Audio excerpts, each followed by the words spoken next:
usual, your participation greatly enriches our discussions and underscores our shared commitment to advancing in our respective fields. I look forward to productive conversations, collective learning as we embark on this educational journey together. SPSR is distinguished for its engaging webinars, further enhancing its status as a leading platform for continuous professional development in the pharmaceutical sector. I am confident that today's session will uphold our tradition of excellence, providing valuable insights from our respected speaker. So let's seize this chance to gain new knowledge, participate actively, and progress our field. Welcome once again, everyone. I look forward for the productive experience for all the participants. We are gathered today to commemorate on the 91st SPSR webinar on pharmacovigilance in clinical practice, importance of ADR reporting, and patient safety. A distinguished event hosted by Society of Pharmaceutical Sciences and Research under the esteemed guidance of Dr. Shashi Alok Sir, National President SPSR. The Society continues to play a pivotal role in fostering innovations and advancement in the field of pharmaceutical sciences. The SPSR is devoted to advancing the pharmaceutical field through a variety of strategies.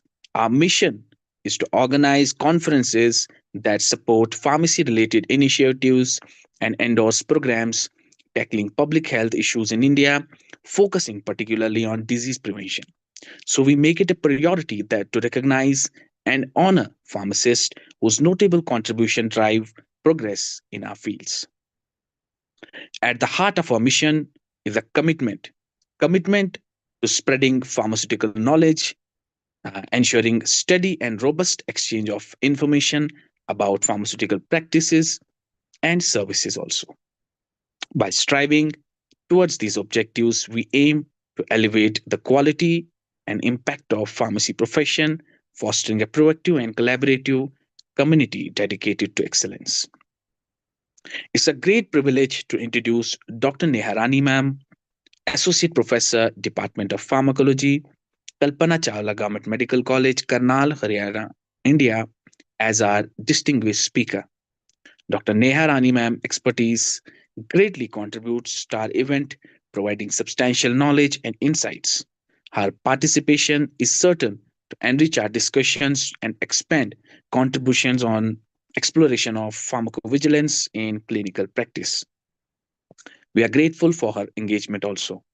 So it's our privilege to introduce Mrs. Monika Sabharwal ma'am as a convener for today's webinar, who also serves as the founder and national secretary of SPSR and CEO SPSR Periodicals Private Limited. Her significant involvement and leadership in pharmaceutical sciences and research communities are indicative for her commitment to the field. We are very grateful to have her guidance in today's session. I am pleased to invite Mrs. Monika Sabharwal ma'am to warmly welcome our distinguished guest speaker, Dr. Neha Rani ma'am.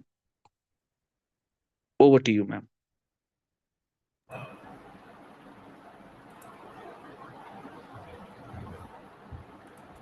Thank you so much, Mr. Tantre. Hello, everyone. I am Monika Sabharwal, and it is my great pleasure and honor to welcome you all as the convener of 91st SPSR webinar, organized by Society of Pharmaceutical Sciences and Research SPSR. Today's webinar is centered on highly relevant and very emerging topic: pharmacovigilance in clinical practice, importance of ADR reporting, and patient safety. We are truly privileged to have with us as esteemed expert in this particular field, Dr. Neha Rani ma'am, Associate Professor, Department of Pharmacology, Kalpana Chawla Government Medical College, Karnal, Haryana, India. We are grateful to Dr. Neha Rani ma'am for accepting our invitation and sharing her valuable insights with us today. I am thrilled to share this 91st edition of our webinar series has received over 1600 registrations from more than 20 countries. It is a testament to the growing global reach and the impact of SPSR initiatives. Since the inception of SPSR webinar series, we have received overwhelming support and encouraging feedback from the participants worldwide. Your continued appreciation through the various platforms truly inspires and encourages our team to do even better. SPSR is deeply committed to uplift the pharmacy profession, and our webinars cover a wide range of topics, many of which are suggested by our audience. We ensure to include both academic and industrial experts, creating a platform for valuable exchange and collaboration between academia and the pharmaceutical industry. We are also proud to regularly collaborate with the reputed pharmaceutical institutions to organize national and international conferences.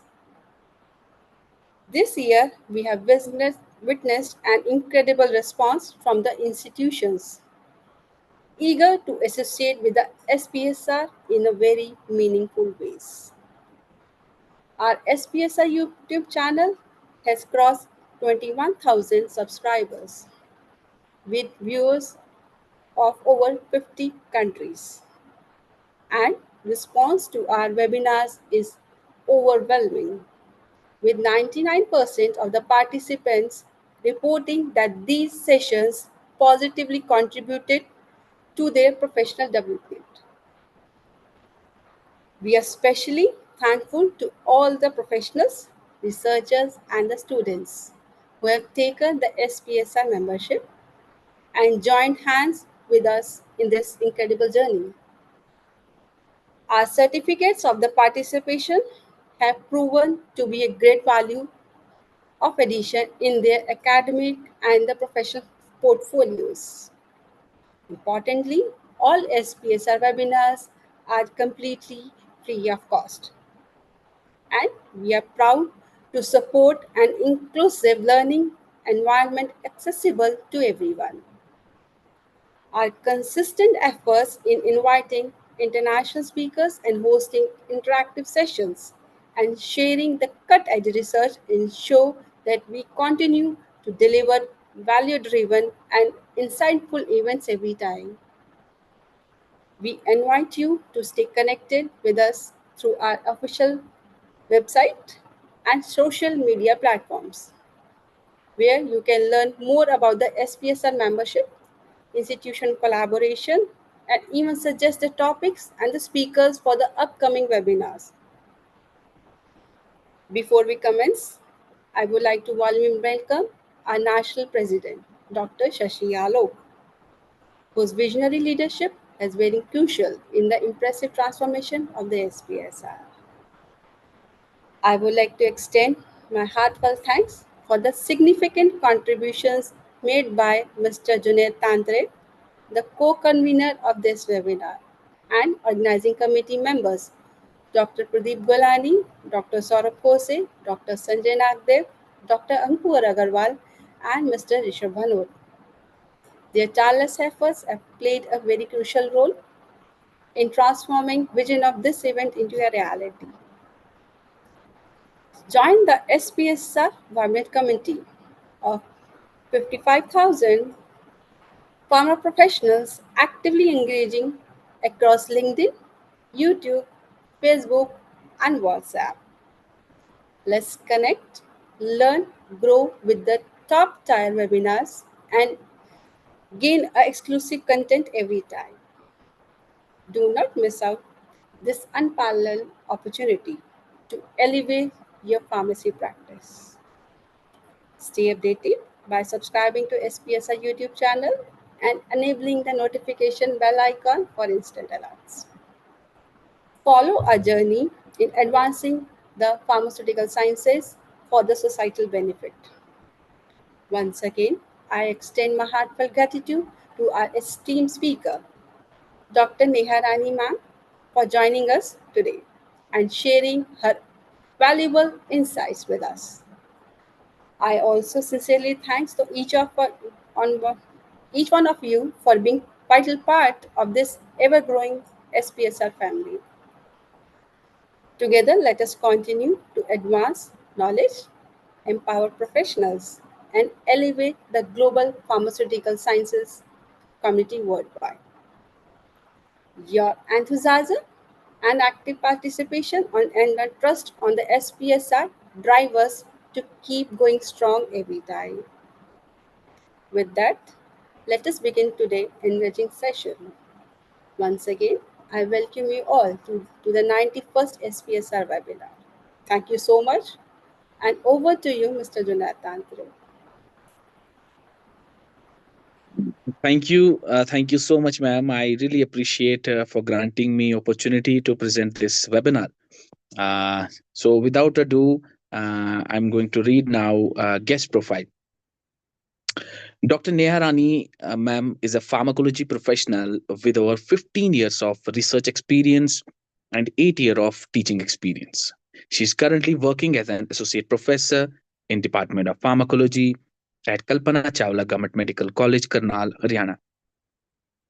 She has completed her master's and PhD in pharmacology from All India Institute of Medical Sciences, New Delhi, one of the most prestigious medical institutions in India. Her core areas of expertise include diabetes, cardiovascular disorders, pharmacovigilance, drug safety, clinical pharmacology, and development and standardization of experimental model for cardiovascular, metabolic, and renal diseases. She has also contributed to COVID-19 research projects during the pandemic and published her findings in peer-reviewed journals. She has made significant contributions to pharmacological research with over 20 publications in international indexed journals. She is actively involved in academic and institutional roles, serving as a member of Institutional Ethics Committee, Pharmacovigilance Committee, and Postgraduate Board of Studies.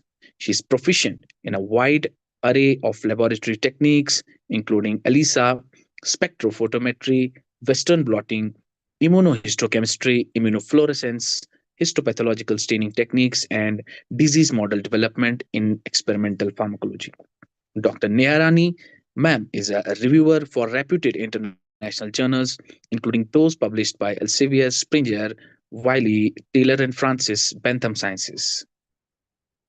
She has presented her research across various national conferences in India through oral and poster presentations and has recognized with several prestigious awards such as the Best Young Faculty Award, Honorable Jury Mention for Excellence in Research, CL Malhotra Award, and R.C. Shukla Oration Award. She is also the recipient of esteemed Inspire Fellowship from the Department of Science and Technology, DST, Government of India. Her ongoing academic and research contributions continue to support the advancement of pharmacological sciences and patient safety awareness in India. It's with the great satisfaction and pride that we declare that we have exceeded 600 registrations for this webinar. Registrations received from India, Bangladesh, Bulgaria, Ethiopia, Indonesia, Iraq, Kenya, KSA, Malaysia, Mexico, Nepal, Nigeria, Oman, Philippines, Saudi Arabia, Syria, Uganda. We are deeply moved by the substantial and varied responses we have garnered. Our heartfelt gratitude goes to each one of persons who has taken a moment to participate in this significant event. Thank you once again for all joining us today. Let's make this webinar an insightful and enriching experience for everyone involved. We have our esteemed keynote speaker, Dr. Neha Rani ma'am, with us.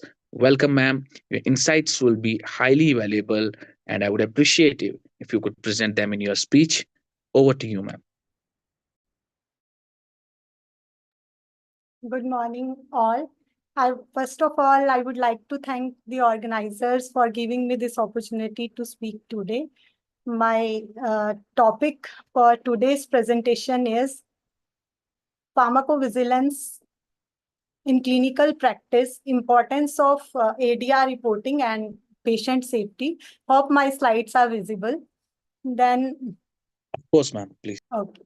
So, first of all, why the pharmacovigilance? Because pharmacovigilance, it play an important role in clinical practice, and with the increasing use of the drugs and complex treatment regimen, the ADR reporting is nowadays becomes very essential. Early detection of the ADRs improve the patient safety and also promote the safe use of the drug. So through this presentation, I will highlight the importance of pharmacovigilance in clinical practice and how each of us can contribute towards the better patient safety. So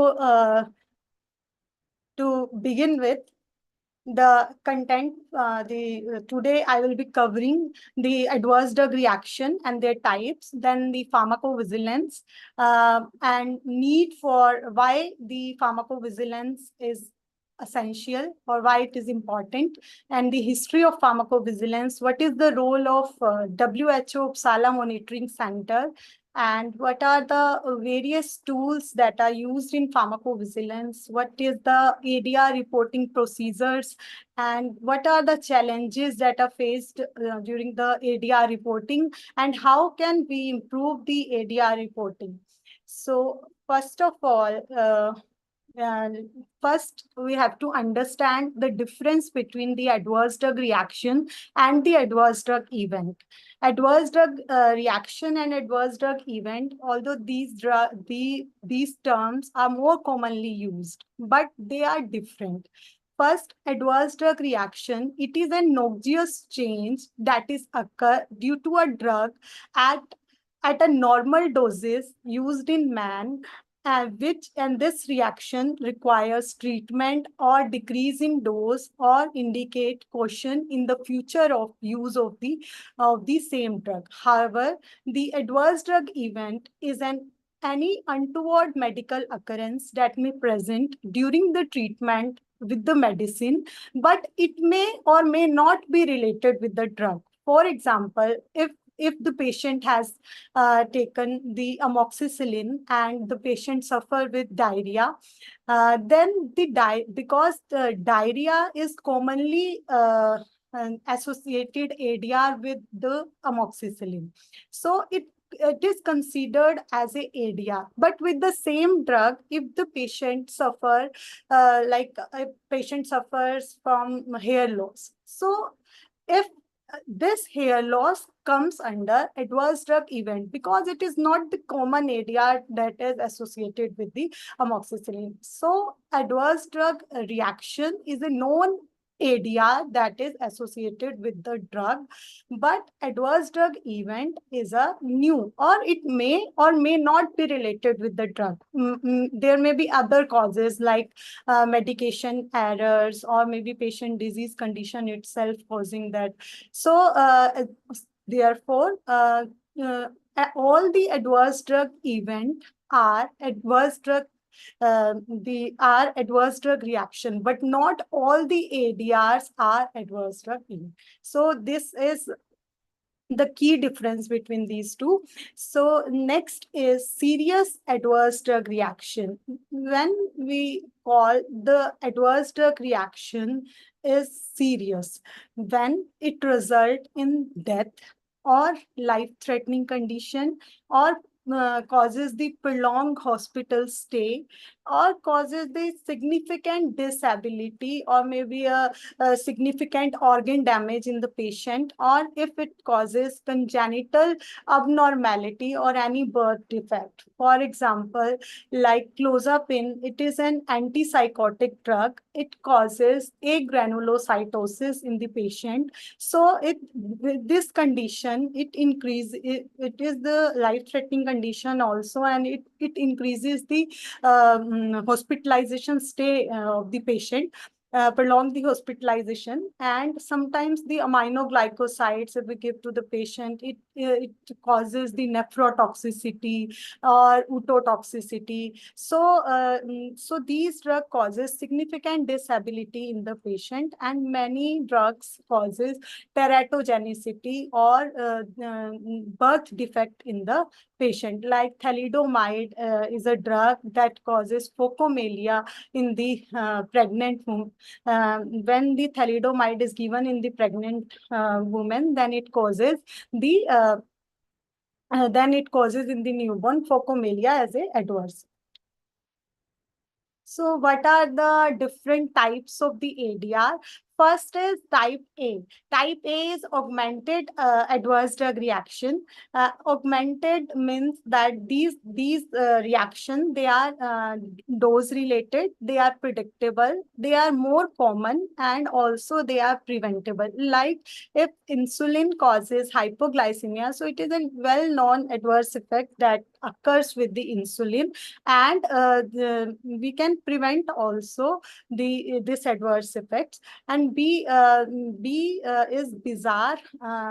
Bizarre is a non-dose related and unpredictable adverse drug reaction. They are not common as such. They may occur depending upon the characteristic of the patient, not depend on the dose. Like primaquine, it causes hemolysis specifically in the patient that has deficiency of glucose 6 phosphate dehydrogenase enzyme. So in this bizarre condition, primaquine dose is not causing the ADR. Primaquine is causing ADR because the patient has a deficiency of this enzyme glucose 6 dehydrogenase, glucose 6 phosphate dehydrogenase enzyme deficiency. So next is chronic. C is for chronic.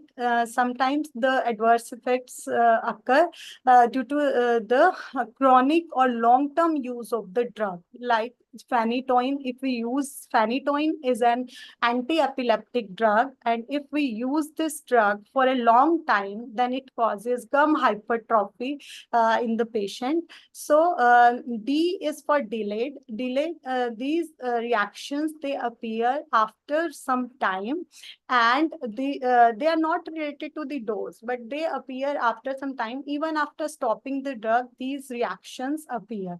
So this like antipsychotic drugs, they can produces dyskinesia. And E is for end of use. They are these adverse reactions are produced after withdrawal. When suppose if we give corticosteroid for a long period of time, and after for suppose for 2 to 3 weeks, if we have taken the corticosteroid and then we have sudden stop the therapy, corticosteroid therapy, then it may result in acute adrenal insufficiency. So this reaction occurs due to the sudden withdrawal of the drug. And F is for failure of therapy. This reaction occurs due to the unexpected failure of therapy, like antibiotic resistance is very common with the antibiotics. So these are the types of ADRs. So how ADR is a hidden burden on the patient and the healthcare system. So ADR has a significant impact on the patient and the healthcare system. Why I have written the hidden term? Because these ADRs, they remain unnoticed or unreported in the healthcare system, as the ADR, they occur in 10 to 20% of the hospital in patients, and also these ADR, they account for 2 to 6% of the hospital admissions are due to the adverse drug reactions. Sometimes this adverse drug reaction, they are among the top 10 causes of death in inpatient also. And this ADR also increases the length of hospital stay and medical cost. With the serious ADR, these serious ADRs can prolong the hospital stay, and this hospital stay, additional investigational, additional treatment, they cost to the patient as well as to the healthcare system. So sometimes the ADR, they may mimic some disease, so therefore it also result in further unnecessary investigation and delay in the treatment. So this adverse drug reaction, they have a significant impact on the economical burden of on the patient also. So these for the patient safety, we need a systemic approach to reduce these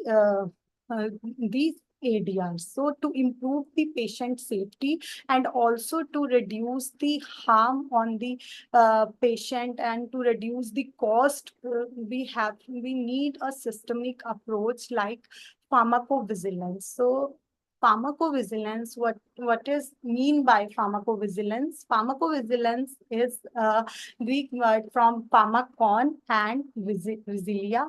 Pharmakon is a Greek word that refers to medicinal substance, and vigilia is a Latin word, means to keep watch. So it means that with pharmacovigilance, we have to keep watch on the medicinal substance. And what this pharmacovigilance deal with? It is a science that deals with the detection, assessment, and understanding and prevention of adverse effects of, of the drugs. So why there's a need for pharmacovigilance? Because before marketing or before the drug, when the drug enters into the market, it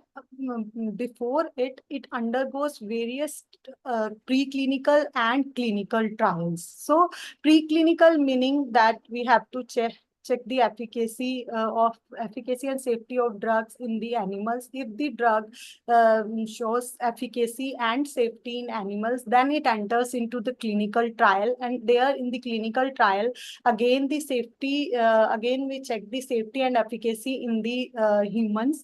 So after the phase 3 trial, the clinical trial are of different type: phase 1, phase 2, phase 3. So after clearing the phase 3, the drug enters into the market, and then when the drug enters into the market, then phase 4 starts. So phase 4 is post-marketing surveillance. Why do we need this post-marketing surveillance? Because these clinical trial, they have some limitation, because in clinical trial, there is a limitation of the sample size involved, limited number of people involved. But when the drug enters into the market, a number of people use that medicine. So and with in clinical trials may miss sometimes the rare or the delayed or unexpected ADR. Sometimes the ADR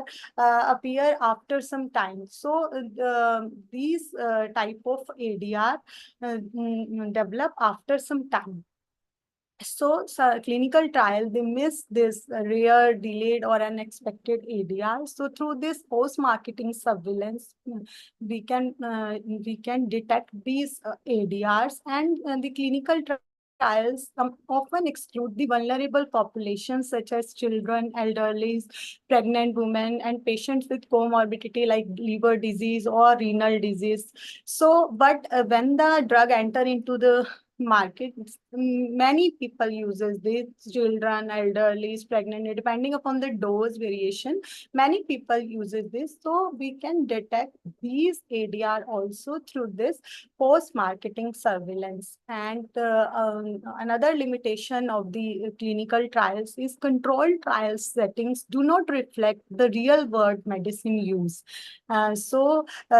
Therefore, this post-marketing of phase 4 is essential to detect these type of adverse drug reaction. When a drug is considered considered safe? A drug is considered safe when their benefit is more as compared to the risk. Because with every drug, benefits are also there, risk is also there. But we have to assess the benefit risk ratio. In this pharmacovigilance assess this benefit risk ratio, and depending on this, the safety of the drug is indicated. So post-marketing surveillance is very essential to capture this real world safety data, and and therefore a continuous data monitoring system is needed to detect, assess, and manage risk associated with this. So, when this post-marketing surveillance occurs, then various drugs, after approval, various drugs gets withdrawn due to this post-marketing surveillance, because when the drug enter into the market, various adverse drug reactions appear, and it may lead to the serious adverse drug reactions, or maybe death or significant disability. So the regulatory authority withdraw that drug for the market, so that other people cannot use the medicine. So these publication, they are highlighting the importance of pharmacovigilance. So worldwide withdrawal of medicinal product because of adverse drug reaction, and post-marketing withdrawal of analgesic medication because of the adverse drug reactions, and other post-marketing withdrawal of post-62 medicinal products because of this adverse drug reactions. So there are some examples related to the drug withdrawal, like rimonabant. It is an anti-obesity drug. It is approved in the year 2006 for severe depression, but this drug is withdrawn in 2009 due to the adverse rimonabant is anti-obesity drug, and it causes severe depression, and it is withdrawn due to this severe adverse effects. Terfenadine, it is an anti-allergic medication. It is approved in the year 1985, and it causes severe adverse effects, cardiac arrhythmia. So it is withdrawn in the year 1997. Likewise, rofecoxib is also the drug. It is indicated for pain and inflammation, and it causes cardiovascular risk. After using this drug causes the cardiovascular risk, so it is withdrawn in this drug is withdrawn from the market in 2004. Troglitazone is an anti-diabetic drug, and it is approved in the year 1997. After their approval, this drug causes the side effect liver failure in the patient. So this drug is withdrawn. And fenfluramine is also an anti-obesity drug, causes adverse effects like pulmonary artery hypertension, and thyroidazine is a antipsychotic drugs, and it causes cardiac arrhythmia, and it is withdrawn in the year 2005. So these drugs are withdrawn because of the pharmacovigilance. If these drugs continued, or if these ADRs was unreported, then these adverse drug reaction can harm the patient for a long time. So therefore, the pharmacovigilance is very essential. First, the history of pharmacovigilance started with the thalidomide tragedy.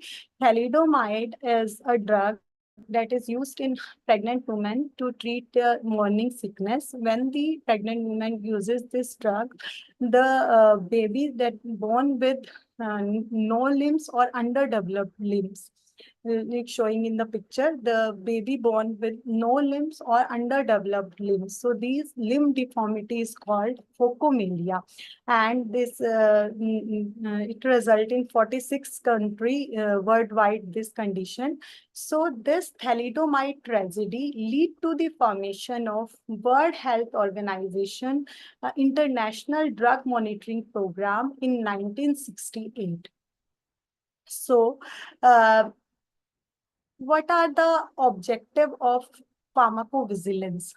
pharmacovigilance, the aim of pharmacovigilance is to improve the patient safety and to promote the safe use of drugs, and also by this improving the public health of the patient. So, and the objectives of pharmacovigilance are: first is early detection of the ADRs, early detection of the ADRs, and by promoting the safe use of medicine. These are the main objective of the pharmacovigilance, and then by keep monitoring of these adverse drug reaction, the pharmacovigilance help the regulatory authority to take the major actions, like the drug withdrawal or the change in the label or black box warning, and these type of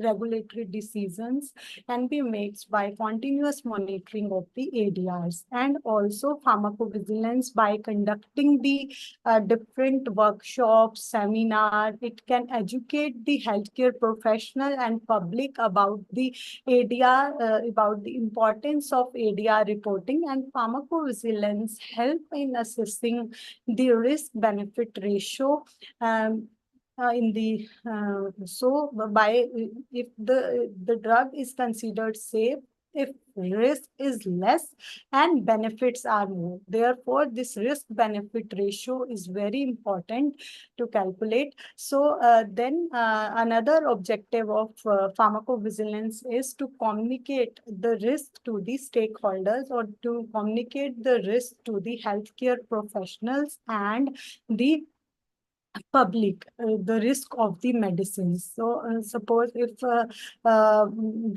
ADR occur in one country, and then the regulatory authorities of that country can communicate this risk to the other people, so that the or can take the actions like withdrawal of the drug or change in the label. So therefore, thereby they communicate the risk to the healthcare professional. And then by creating a national database, every country have a national pharmacovigilance system, and by this national pharmacovigilance system collect the ADR report at the national level, and then this national level data shares with this WHO International Drug Safety Program. And then by doing this, or by sharing their country data, national level country data with the WHO, they contribute towards the global pharmacovigilance. Global pharmacovigilance, thereby we can create a worldwide safe healthcare system in the world. So what is WHO Uppsala Monitoring Center? WHO Uppsala Monitoring Center, it is established in 1978, and it manages the VisiBase. VisiBase is a WHO global database of individual case safety report. And this VisiBase, it collect the data from the other countries, means the National Pharmacovigilance Center send the data in the through this VisiBase software, and this VisiBase software collect all the information from various countries and then assess or evaluate the association, whether these adverse drug reactions are related to the drug or not. So this association, they calculate with the help of the various tools, statistical tools, and also with the causality assessment tools. Then in 1997, India becomes the member of this WHO program for international drug monitoring, managed by the Uppsala Monitoring Center, Sweden. Uppsala Monitoring Center is a collaborating center of the WHO program. So one total this WHO program for international drugs monitoring has now 160 member countries are their members. So on all these countries, they contribute or they share their national pharmacovigilance data with the WHO to create a worldwide healthcare system. So, and then this question comes, why countries need their own pharmacovigilance program? Because the each country has a first each country has genetic, environmental, and cultural difference, and these differences they affect the drug response also. And in different countries, different in some countries, different disease prevalence is there, and in other country, different disease prevalence is there. If different disease prevalence is there, so drug usage is also different. Like in India, like tuberculosis, or in hypertension, heart failure, these are diabetes, these are common. So there the drug usage is more with these drugs. So in different country, different their disease pattern are different. So their drug usage is also different. And so every country must detect the country specific adverse drug reactions. And the early detection of these ADRs or timely reporting of this ADR improves the patient safety and supports the rational drug use, and thereby the regulatory authorities of that country may take decision by this early detection of the ADRs. And then the national by this country specific data, their country also can take decisions by withdrawing the drug at the national level, or by changing the label of the drugs, or by sharing this data with the WHO. We can also check whether this ADRs is occurring in other places also, in other countries also. So through this thereby we can create or we can strengthen the global PV through the shared safety data. Pharmacovigilance system in different countries. Like in India, Pharmacovigilance Program of India is there for reporting, for collecting, reporting the adverse drug reaction. And this Pharmacovigilance Program of India is developed by the CDSCO, Central Drug Standard Control Organization, and Indian Pharmacopoeia Commission. They have established this program, and this program is now Pharmacovigilance Program of India is responsible for correcting the detecting, or taking the analyzing the adverse drug reactions in India. So in the United States, MedWatch is ADR reporting system, and that is managed by the Food and Drug Administration. And in UK also, Yellow Card system is developed for this collecting ADR information by this EMMA, and it is managed by the MHRA, Medicine and Healthcare Product Regulatory Agency. In Canada also, Canada Vigilance Program is there, and in Australia, Adverse Event Management System is there, and in Japan, PMDA, Pharmaceutical and Medical Device Agency, ADR database is there for collecting the ADR monitoring. And in the European, UDRA vigilance is there for reporting. So these are the various ADR reporting system in different countries. And the Pharmacovigilance Program of India, in July 2010, this PVPI was launched under the aegis of Ministry Health and Family Welfare, Government of India. Indian Pharmacopoeia Commission, Ghaziabad, is a national coordination center of this PVPI. Under this PVPI, various medical colleges and teaching institution, they are now the ADR monitoring centers. So in every state, the ADR monitoring centers are there. So through this ADR monitoring, the healthcare professional and patient, they can report to PVPI also, but they can report to the ADR nearby ADR monitoring center of the state also, and then from there the ADR monitoring center send the data to the NCC, and then this NCC further send the this national this IPC, this Indian Pharmacopoeia Commission. Then further we send the information to the and send the information with the WHO program. Then for the global pharmacovigilance. How this flow of information occur, as I told earlier also, that the healthcare professional, consumers, patient, pharmaceutical industries, they can report to their nearby ADR monitoring centers also, and also to the PVPI also. In the further slide, next slide, we'll see how this, how can we report the ADRs to the PVPI or to the this ADR monitoring centers.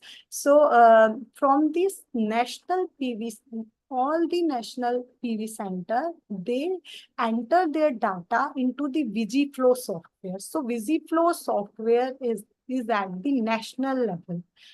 All the all the countries, they enter their data into this VigiFlow software, and from this VigiFlow software, the data sent to the VigiBase. So VigiBase is a WHO global database. So this VigiBase collect the data from all the countries, and through this visualized software we can search and analyze. Suppose if in our country some ADR is happened, then we can see through the visualized software, visualized tool, that this ADR is occur in other countries also. So it's visualized software or visualized tool is for this national PV centers can analyze or can search this ADR in this software. And then through this, when our data, when the national coordination, national PV centers send their data to the VigiBase, then VigiBase, WHO global database, they analyzes that ADRs and association. They see whether this ADR is caused by the drug. Then they make regulatory decisions whether they for the drug withdrawal or the change in label. Then they can communicate this communicate this information to the national PV center about the ADR report. So the tools used in the field of pharmacovigilance are important tools like VisiFlow. So VisiFlow is used for data entry and management. VigiBase is a global database which collects the ADR report information from the different countries through this VisiFlow software. First, the National Pharmacovigilance Center enter the ADR report into the VisiFlow software, and through this VisiFlow software, then send the data to the VigiBase, which is a global database. And this VigiBase then further analyze this reaction, analyze the ADR, whether it is related to the drug or it is serious or it occurs in, because VigiBase has all the data of every country. If that ADR is happening in all the country, then it is a red alert for the and it causing significant serious ADR, then it requires drug withdrawal decision or any so the regulatory decision may be further decision, and through this, and then this WHO can communicate the risks to the National Pharmacovigilance Center, and through this visualized software we can check, or it is a signal detection and analysis software. Through this visualized software we can check the information whether this ADR, suppose in our country some ADR is happened. So through this visualized software, we can check whether what is the global trend of this ADR, or in which patient it occurs, or it is new, or it is earlier happened in other countries also. So through this visualized software, we can check the trend and make decision at their own country. So it's a little description about these software different. So like VGFlow, it is a web-based tools for entering and managing individual case safety reports, and it allows National Pharmacovigilance Center to collect, record, validate, and forward ADR data to the VGBase. VGBase is a WHO global database of reported adverse drug reaction, and it serves as the central international repository of ADR reports from the member countries. It contains millions of reports from the different countries, and Visualize, it is a signal detection and analysis tool for VG-based data. It provides the information from the VG-based data only, and this Visualize is only available to the only the members from the Pharmacovigilance Center can see the Visualize data from the Visualize software. But VG Assess, through this VG Assess, it is a public portal to assess the anonymized ADR information from the VG base. Suppose the public also can check the trend of the ADRs, but the difference between Visualize and VG Assess is there. In that, VG Assess is just for the awareness or just for the information. It will not show the complete information, but this Visualize can show the complete information to the pharmacological experts. So now, what are the different ADR reporting procedures? First, why to report the ADRs? First is to ensure the safety of patients taking the medicines. Next is to reduce the risk associated with the use of medicine, like economic burden or quality of life of the patient. And then to help the regulatory authorities to make vital policy decisions regarding the safe use of medicine. So these three are very important for reporting the ADRs. So who can report? All healthcare professionals, including clinicians, dentists, pharmacists, nurses, they can report. And pharmaceutical companies also reports the ADR related to the products, and patient also, the non-healthcare professional also can report the ADR. The patient can also report this ADRs. What to report? So all type of suspected ADRs, whether it is known or unknown, serious or non-serious, frequent, rare, regardless of an established causal relationship. Whether these ADRs, sometimes the healthcare professionals believe that these ADRs, if it happens, these ADRs is already known, why to report this ADR? So it is not about the, you have to report the known, unknown, serious or non-serious, frequent, rare, all type of suspected ADR should be reported, and the ADR associated with the pharmaceutical drugs, vaccine, herbal remedies, medical devices, other diagnostic pharmaceutical, these also reported, and inefficacy of the medicine, pharmaceutical inefficacy can also be reported. What information should be reported? First is patient information. is very important for in which patient the ADR is happened. So patient information, like their initial, their age, weight, sex. This is very important for patient information. Adverse drug, adverse reaction description, including the laboratory results if it is available. Information related to which drug causes this adverse drug reaction. What is the information on the management of the adverse drug reaction? What are the concomitant medication that is given with the drug, or information about the reporter? It is this information is very essential while reporting the ADR. And how can we report the ADR? First, the first option is the nearby AMC. ADR, India, various medical colleges are now the part of the ADR monitoring centers.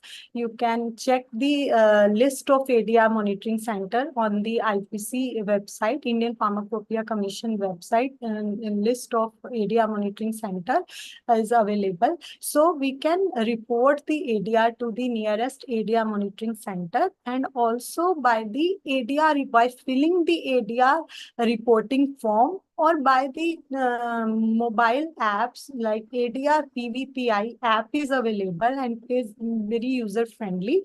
This app provides a tutorial also how to report the ADR. So through this app, patient as well as the healthcare professional or the pharmaceutical companies can submit their report, and by this toll-free number you can also report the ADR, and this helpline number is available from Monday to Friday between 9 a.m. to 5:30 p.m. You can call, and in the and by filling the ADR reporting form. So what is this suspected adverse drug reaction form? This form was used to record the patient information, suspected adverse reaction, suspected medication, reporter details. Every country has their own suspected adverse drug reaction form, but the information is almost same in all the ADR's form. Like these four information is very essential for filling a ADR form, like patient information, suspected adverse reaction, medication, and the reporter detail. First, this patient information. First column is patient information. In this patient information, age of the patient, gender of the patient, weight, and only the initial of the full name is notified, like Ram Kumar. So in the patient information or patient initial, we will write RK. So and in the suspected adverse reaction, the columns are start date, when the adverse drug reaction happened, on which date, and when it stopped, and about the description of ADR, what exactly the adverse drug reaction happened to the patient. Then other this column shows the relevant, if laboratory investigation are available, can add this. Then suspected medication. In suspected medication, name of the medication, manufacturer, batch number, expiry date, dose, route, frequency, indication for which indication this medicine is given, and whether after the adverse drug reaction, whether the drug is withdrawn or reintroduced. So these things, and we will have to enter in this suspected medication column. Why batch number of this medication is important? Because sometimes batch, one batch, this, or maybe the only these complete batch is causing the ADR. So we can withdraw the batch from the market, only that batch from the market, and not the drug itself. So the batch number is very important. Sometimes the that batch a lot is causing the ADR. So next important thing in this ADR form is reporter detail. So who is reporting this ADR, whether it is healthcare professional or patient. For patient, this form is used for the healthcare professional to report the ADR. For patient, different form are available on the IPC website. So in their own language, different languages, Hindi, Gujarati, Bengali, and in their own languages, the form is available. So they can easily fill the form. And in UK, yellow card suspected adverse drug reaction form is available. As I told, the information is almost same in all the form: patient detail, suspected drug, suspected reaction, and the reported details. So minimum criteria for a ADR report to be considered valid. So suppose if a healthcare professional has filled the form, but he has not filled the adverse drug reaction date or when it is stopped, or maybe when the medication was given. So if any of the information like patient information or reporter information or reaction, date of onset, suspected medication, name, dose, and start date. If any of the information is missing, the ADR report is considered invalid. Why patient information is important in this? Because to add this by this patient, we can assess that the by the patient characteristics, we can assess that this particular adverse drug reaction is happening in this age group or in this gender. In male, these adverse drug reaction common, or in female, this adverse drug reaction is common. And the date of onset is very important. When the adverse drug reaction is happened, because for causality assessment, we have to calculate the temporal relationship, and this temporal relationship is calculated when we have the date of onset. And also the reporter information to for addition, if we want to get any another additional information, we have to contact the reporter. So reporter information is also very important. What are the mobile apps which are available in different countries? ADR PVPI app, it is available. And in India, we in the healthcare professionals, the patient, they can report through this ADR PVPI app. In the UK, yellow card scheme is mobile app is available. And Med Safety app is used in many countries for reporting the ADR. They have given the tutorial also to understand how to report the ADR through this app. So, what are the benefit of these mobile app? First, we can submit the report on adverse drug reaction even while offline.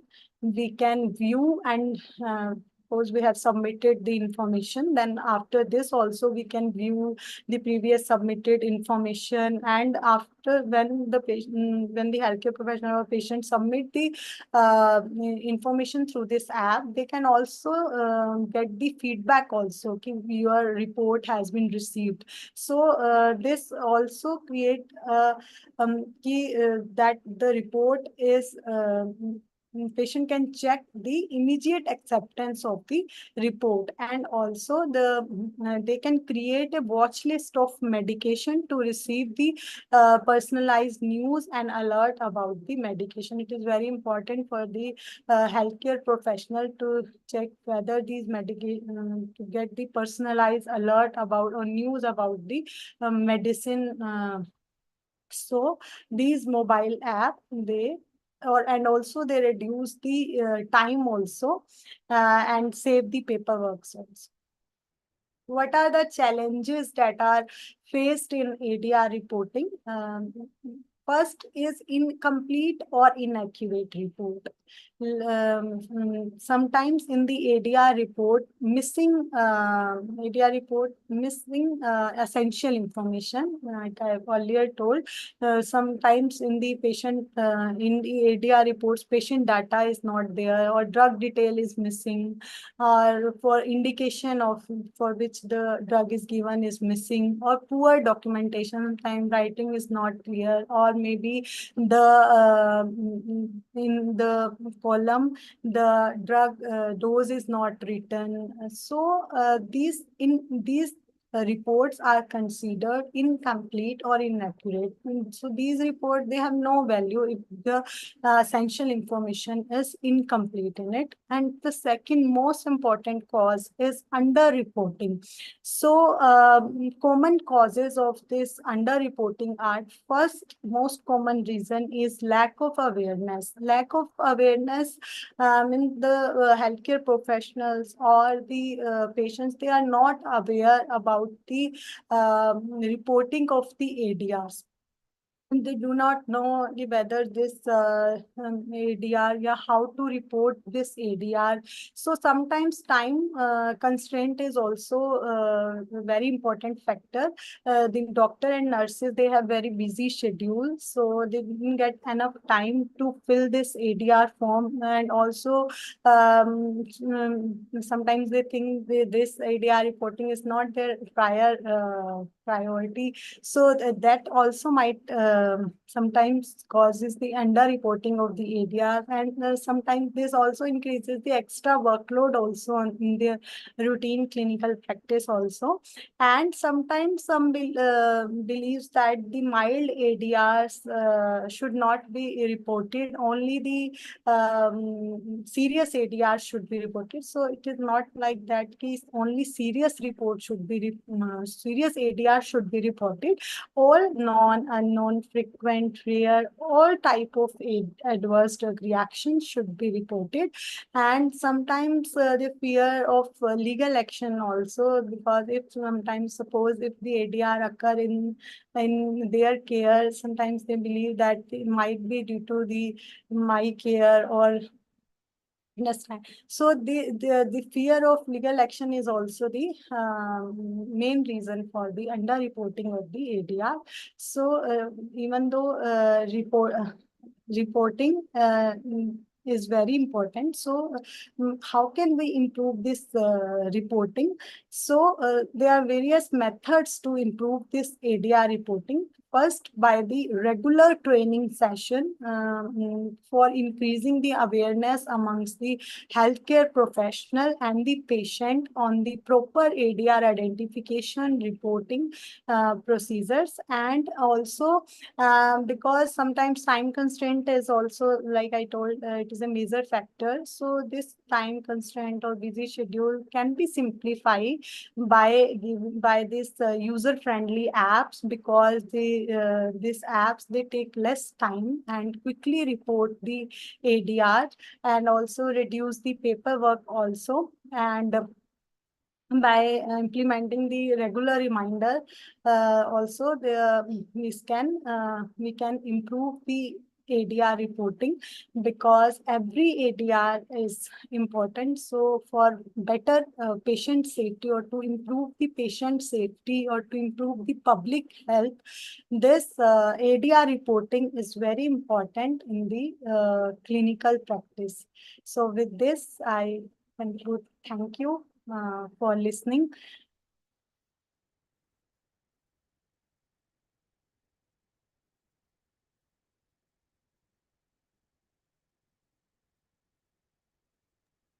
Thank you so much. Any question? If you have any question, I would like to answer. Thank you so much, Dr. Neha, and for delivering such an informative and impactful session on pharmacovigilance in clinical practice, importance of ADR reporting and patient safety. Your insight into the critical role of ADR monitoring and real-world challenges in a clinical setting and strategies to enhance patient safety have provided great clarity and inspiration to the all participants. And we truly appreciate your expertise and real-world perspective and all the practical values you brought to today's session. And thank you once again for your valuable contribution to the 91st SPSR webinar. So there is, Dr. Neha, there is some questions regarding what the talk. So I will ask one by one. So the first question is, what is the key distinction between an adverse drug reactions and an adverse drug events? Could you please The explain? Yes, yes. the adverse drug reaction and adverse drug event, the key important distinction between them is causality assessment. Whether because ADR, they are already known or they are related to the drug, their association is that ADR is occurs due to the drug only. But adverse drug event, it may or may not be related to the drug, and by confirming, we have to confirm with the causality assessment. For causality assessment, various scales are there. Like WHO UMC scale is variously used, commonly used to check the or to confirm the causal association between the ADR and the adverse drug reaction. So causality assessment is the key distinction between the adverse drug event and adverse drug reaction. Thank you. Okay, thank you so much. And another question is, how can clinician determine if a medical event is causally related to a specific drug? So, causality, through the causality assessment, like I earlier said, WHO UMC scale has some criteria in that certain, probable, possible, unlikely, unclassified. These 5 criteria are there. And through these 5 criteria, we can confirm the relationship.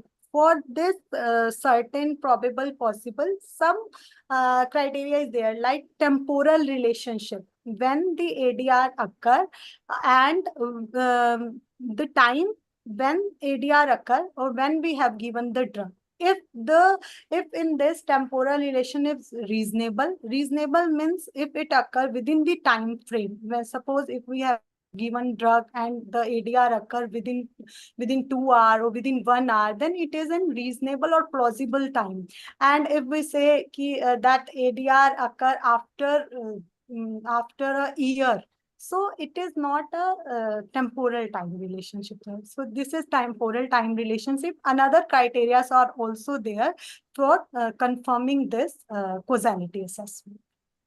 Okay. Okay, thank you so much. And next question is, who can report ADRs and what type of ADRs should be reported?